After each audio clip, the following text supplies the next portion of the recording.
go. Jump. Hey, what's up guys? Nick the Informative Fisherman here, and today we're out here at Lake Berryessa, and I want to give you guys a general outline today on how to troll for kokanee. Basically, it's your first time out, you got a boat, you either got a 4-stroke motor or you got a trolling motor. I'm going to show you how to get it done, what speeds we're going to work through, the generalized lures that we're going to be using along the way, and how to fight these guys, and basically just a little simple outline to get started and to probably get you to that intermediate level.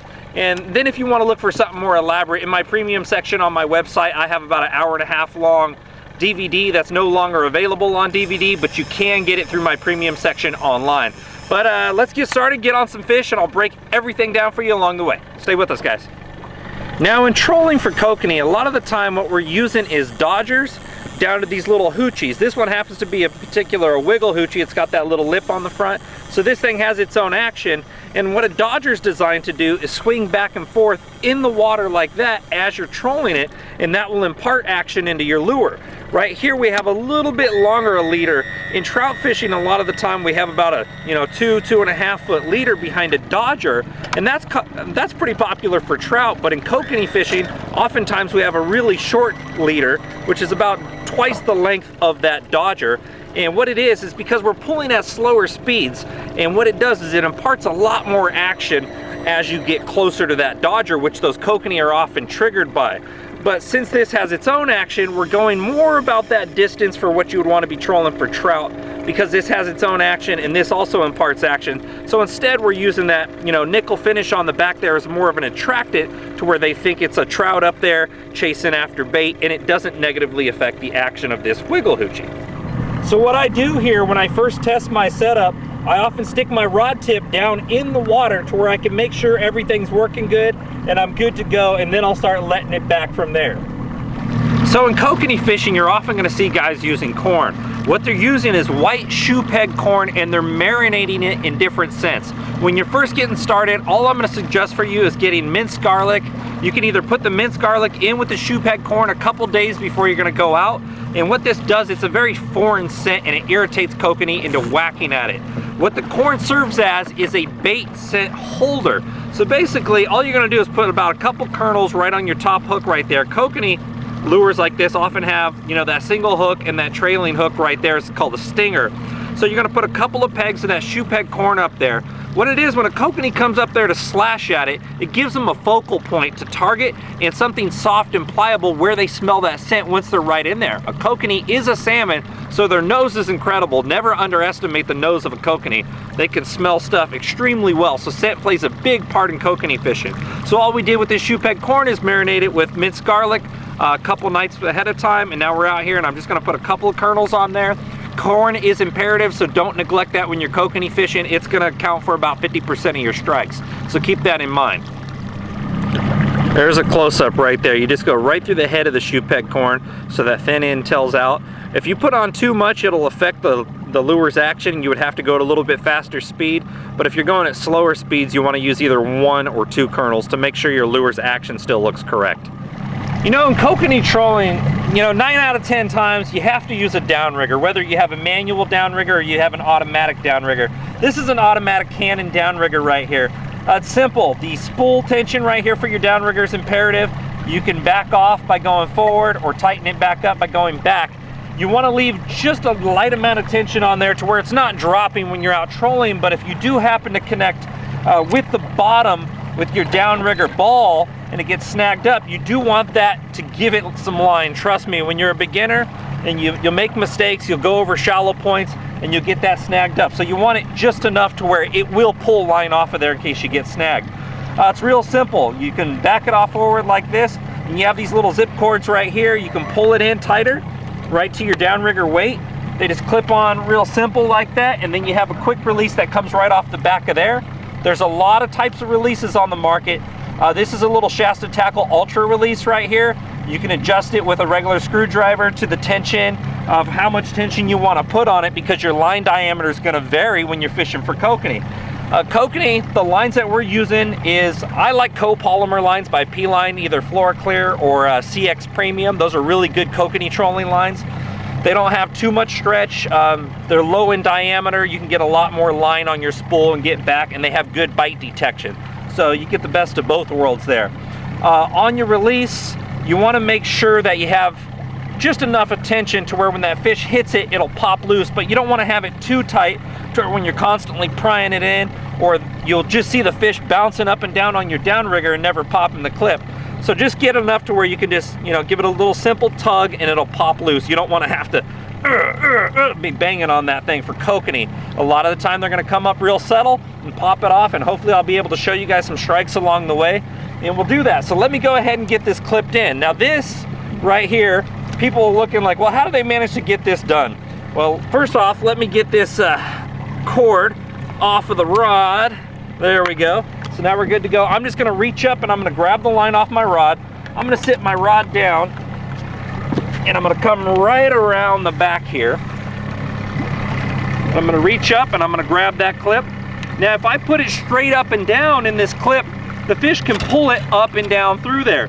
So what I wanna do is simply grab it and make a couple loops in it just like that, and then pop it into that clip. Now you can see that it won't slide up and down through there. Basically, they're gonna have to pop it loose, and I'm not gonna have a yo-yo and going up and down when the fish grabs it. So now we're good to go around. We can pick up our rod, make sure it's free from all the other rods, make sure your line's not twisted around your rod tip. Now, in kokanee fishing, we're often using line counters or bait casting reels right here. Now they have a clicker on them to where I can set that in the free spool and I can turn the clicker on. I can either send it down on the clicker. I'm gonna pull my cord back out, make sure my downrigger cable's pointing straight. Now I can either go down on the clicker like that, or I can shut the clicker off, put it in free spool, and I watch my depth right here, and I want to be down around 35, and I have my thumb lightly on the spool. I'm now down at 35 feet, and I'm going to re-engage my clutch there, and I want to feed off just enough line, and I'm going to put it up right there into the rod holder, and you can see my rod tip, how my rod's loaded up. This is a moderate fast action rod. This is more towards the moderate, which would be bending in the middle of the rod, which is good. We want real soft light action rods. This is a light rod. It's a moderate fast action, meaning just bending in the middle. Kokanee have extremely soft mouths. We don't want to tear it with a heavy rod. We got that light line on there. You can see that bend. That's called the load in your rod. You want to make sure your rod's loaded, because when they grab that plug and pop it loose, that rod's going to suck up a lot of free line and oftentimes set the hook for you. Remember, we're moving along here. So there we go. We want to make sure we have a fairly loose amount of drag. We don't want it to be too tight where it's going to tear through them. We want to turn our clicker back on in case they pop it loose and we're gallivanting around the boat or not paying attention for some particular reason. A lot of the times we're going to hear that clicker start going and we'll know immediately that we have a fish on. Now what I like to do, my deepest rod that I set on that side, because I went down to that 35 feet, my deepest rod's going to be the one tailing straight back behind the boat. And as I put down another rod that goes shallower and shallower, those are going to be out to the side. So I know immediately if this one gets bit, it's shallower than this one, and I can just pick it up and I'm free to go right over the top of it, and that other line's still down there working for me. If this one gets bit, I know I can point straight behind the boat, and my other line's over the top, I can just move that fish right out of the way. And that's how we get them set up into the downrigger. I'll go over stacking in a little bit here, and I'll go over the plugs, and we'll get everything filled in for you guys. Okay, so I put my bottom line out there at 35 feet with that Dodger and that Wiggle Hoochie. Now I have another Dodger and a Crip lure behind that, and I'll show you that in a minute. And so I set this one at 75 feet back. Now I'm going to set my next line up a little bit shallower, but a little further back. Instead of 75, I'm at 85. And what that's going to do is if a fish comes in and chooses not to take that bottom one and fades away, then he's going to have another set of lures and Dodgers coming through right in his face at that point. It's going to give me a second chance opportunity. So I'm going to make sure I get this one down with about 10 or 15 foot depth above my bottom one. Now I either could have put another clip on my downrigger line and clipped in to bring that in there, but instead I'm going to use a diving planer. This is called a shuttle hawk, and what this does is once I put this on my downrigger cable and click my line in, as I develop tension, this is going to dive down, and I can control my depth by either putting a stopper on my downrigger cable, or I can clear my line counter and just watch. And as it gets to that point, I'll just stop it, and this will hold in that position until the fish pops the line free, and then this diving planer without tension is going to turn into this position, come back to the surface and wait right there as I fight the fish, and I can snap it on and be ready to go again. So I'll show you this. I'm gonna pull in my cord to where I can reach my downrigger cable, put it in the grip right there, and come around. And go ahead and clip that on there. And we have a rubber band right here as a little safety measure, and we'll put that in. Now what I'm gonna do is I'm gonna take this rod and I'm gonna put it over here to where I can reach my line. I'm gonna do that same thing. I'm gonna bring my line down here. I'm gonna twist around a couple times. Make sure it doesn't slide up and down through the clip. Squeeze it into that clip. Now as soon as this hits the water, it's gonna start diving down. So what I like to do is pick the rod back up so it doesn't hit the water and hold it at this point, because if it starts diving down and you don't have your hands on your rod's going swimming. So I'm gonna clear my line counter at this point, and I'm gonna open up my clutch right here, and I'm gonna put my thumb on the spool. I'm gonna send that back out, and since my bottom line's at 25, I want this one right around 20 to 25, so I'm about 10 to 12 feet above it. And I'll just turn on my clicker right here, and I'm gonna stick it in that upper rod holder. As soon as that hits around, oh, there we go, 24, I'm gonna put it at 22, and you'll see it'll start to load up just like that.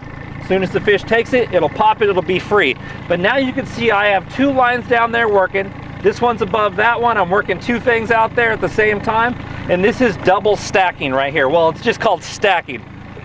Basically, we can triple stack if we want to. That's a little bit more of an advanced technique, but this is your basic stack right here. You can either clip onto your downrigger cable with another release, or you can use a diving planer.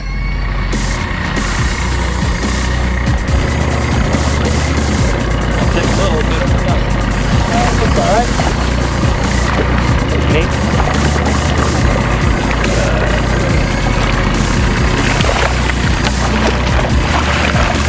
Yeah. Nice one. Nice one. Woo! First kokanee of the day. We're fishing on a near full moon phase, and a lot of the time when you're fishing around a full moon, I say 85% and up, the afternoon and evening bite tends to be better, and on that newer moon with those darker nights, first thing in the morning, that first light tends to be a lot better. But when these kokanee are down and around 65 to that 80 and deeper, a lot of the time the moon phase doesn't play a bigger part, but these kokanee are right on the edge. They're at that 45 to 60 foot in depth, so we're kind of taking it into consideration, but at the same time we're not, so we're using variations around that to try to pick it apart a little bit better. Hang with us, guys, and when we come back, we'll beat on some chrome footballs. Hey, what's up guys? Nick the Informative Fisherman here, and when it comes to spooling up my reels, I choose nothing less than the best, and that's why I use P-line each and every time. Are you fishing the best? P-line, baby. P-line. Did you ever wish for an RC boat when you were a kid? And do you have a passion for fishing? Well, guess what? It's time to do them both at the same time. With RCFishingWorld.com's RC Fishing Pole, it's time to be a kid again. So visit www.rcfishingworld.com today. Ever tried pulling a planer board next to your boat when trolling or fishing from a swift current bank? If not, you're missing out on one of the most phenomenal fish catching machines on the market today. With Yellowbird planer boards pulling your lines perpendicular to your boat, you can't help but catch more fish. Find out more by visiting www.yellowbirdproducts.com. Have you been to rustylures.com? Did you know they offer free shipping on anything over $29.99? And with all the latest and greatest in bass fishing gear, from punching tackle, umbrella rigs, swim baits, and you name it, there's really no reason for you not to be getting the best deal online today. So go to www.rustylures.com. Have you had the chance to fish the baddest hoochie on the market today? That's right, I'm talking about the Shasta Tackle Wiggle Hoochie, one of the most dynamic reaction trout and salmon lures that runs second to no other for pulling and triggering fish into striking. So I guess the real question is, are you catching all the fish you should be catching? Thanks for watching, guys. Now let's get back to the show. There's a nice little chunky coke. I'm holding him kind of tight. He's been trying to bounce out of my hands there. Good one to get the morning start off with. Probably about 15 inches, maybe a little over a pound. Not bad. Woo! Come around you here. He's a good size one too. Oh yeah, good. All right, I'm gonna come up. Yeah. Kokanee. Woo! Watermelon sling blade, pink hoochie. Starting to get her done now. Might be a This big has got trout. this has got some heavy heft to it. Oh, look! I can see from here. That might be a bow trout. No, he's rolling like a coke. Rolling like a coke. Rolling like a coke. Rolling like a coke.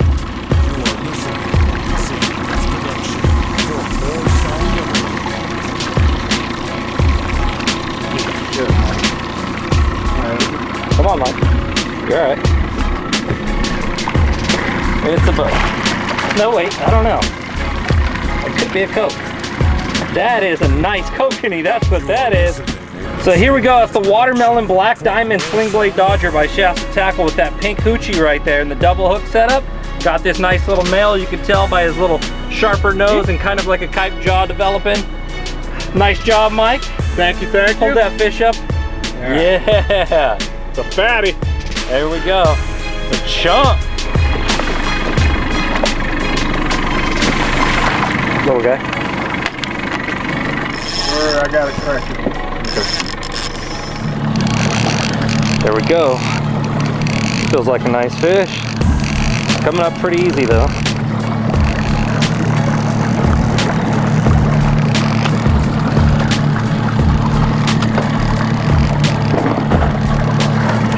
Smaller one.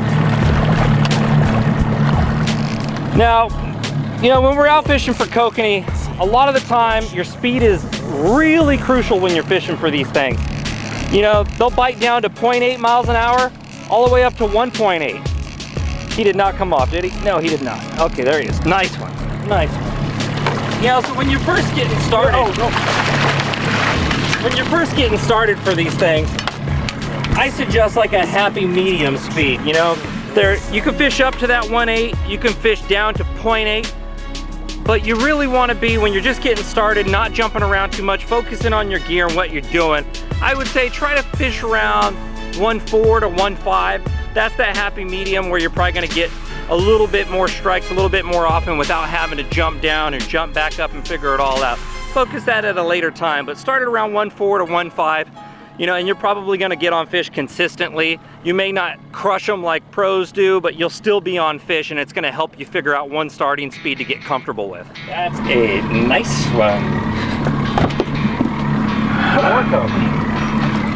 That's how you knock them out. Just throw them on the floor a few times. Yeah, salt. Get him, Mike. No! Woo-hoo-hoo! Getting them now, Mikey. In case you guys didn't know who I was out here with. Watch out. You know, Mike Marsh here. Mike's the sales and marketing manager for the show. If you guys want to advertise on the show, get a hold of Mike. 719-285-4247. Right there on the bottom. Call this man. Mike's an avid troller. Boom. There it is. Mike's an expert when it comes to trout and kokanee. He fishes with me all the time. One of my best buddies. We get it done, Mike. We get it done. Look at that fat little sucker. Ooh, yeah. I better get a line back down. Yeah, you I'm better. hungry. Hang on there, Mike. So when you're first getting started on your lure selection, I'm gonna make it real simple for you. What you want is your hoochies. These little squid guys, these are just called hoochies. A lot of companies make them, but I mean, you can find them just about anywhere. This is a pink peewee hoochie from Shasta Tackle that I have right here. When you're picking out your hoochies, pick pink, white, and chartreuse or another green. And what that's going to do, it's going to give you 3 complete opposite colors to try on these. There's a whole variety of mixed patterns, but I want to make it as simple as possible. Pink, white, and chartreuse. This is chartreuse right here. Along with your hoochies, what you're going to want is spinners. This is a scorpion spinner right here. This is chartreuse. You want the same colors. You want white, chartreuse, and you want pink. Pink or red if you want. A lot of the time with kokanee, pink tends to outfish red. So if you can find it in pink, get pink. If you can't, get red. Now what the difference is here, the hoochies are extremely subtle. You have a dodger that's going back and forth. The hoochie's very subtle. It just follows it. The kokanee see it as an easy target.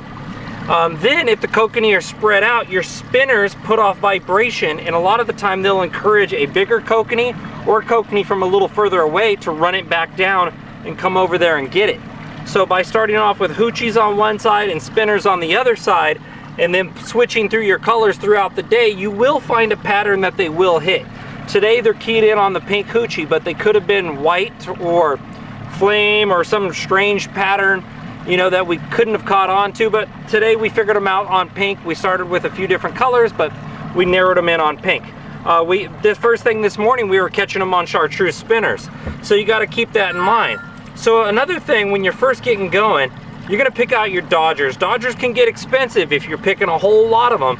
So pick something either pure chrome or chrome with a little UV reflective, or a little red stripe or a little pink stripe down the middle, and you can pull those behind this guy. Later on, once you start making more purchases in your dodger area, you want to start matching them up like this right here. A lot of the times matching your bait with your dodger is a good idea. If you're just trying to make it look like a trout or something, or a kokanee just slashed at something else, you can go with like this combination here. But when you're first getting started, just get yourself a chrome dodger, get one of these pink, white, and chartreuse, and a spinner in pink, white, and chartreuse, and jump through those variations until you start getting bit. And you will. If you're out there, you graph and fish, and I'll show you what fish look like on the graph. When you're graphing them and you're coming through them and you're not getting hit, you're at 1.4 miles an hour. You could try going a little bit slower, a little bit faster to get them to strike, but 9 times out of 10, just changing your lure color is often going to do that for you. All right, now if you look up close, you'll see some yellow in these arches. Let me zoom in a little for you.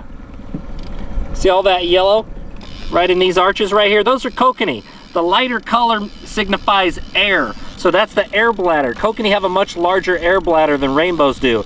So you see that arch there, this arch here, this arch here? There's no yellow in it. Those aren't kokanee, these are rainbows. And you see how tight they are together here. Kokanee is a schooling species, so you can see them all schooled up here. There's one right above them here. Here's a black arch here, that's a rainbow in there, and there's a kokanee just below them with a little yellow in there. And a few down here.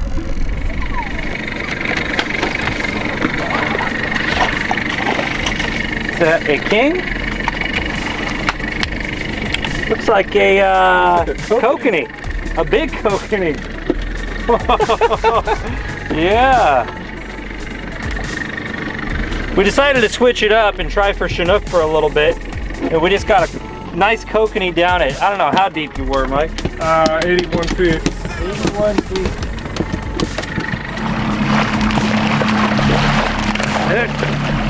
Yeah, fat kokanee. Now, when you're first getting started tracking down these guys, what you can search for is that river channel that runs right through the middle of the lake.